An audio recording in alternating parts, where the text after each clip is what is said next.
আসসালামু আলাইকুম আদাব। প্রিয় কৃষক ভাই বন্ধুগণ, আপনারা সকলে কেমন আছেন?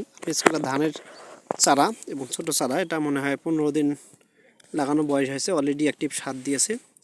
সার দেওয়ার পর কিন্তু এই জমিটাতে ব্যাপক পরিমাণ কুশির লক্ষণ দেখা দিচ্ছে। আমি আপনাদেরকে ভিডিওতে দেখাচ্ছি।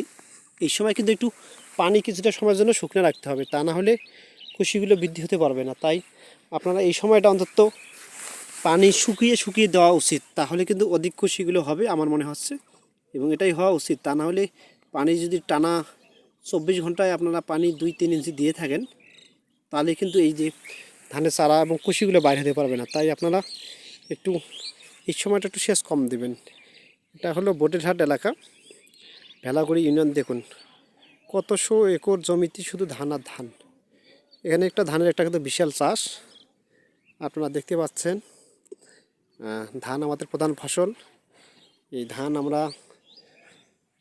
চাষ করব এবং সঠিক ফলন করার জন্য যেটা করা দরকার করব। এবং এই ধানটা আর 10-12 বা 15 দিন জমিটি যখন শক্ত হয়ে যাবে, তখন কিন্তু প্রথম স্প্রে দিতে হবে।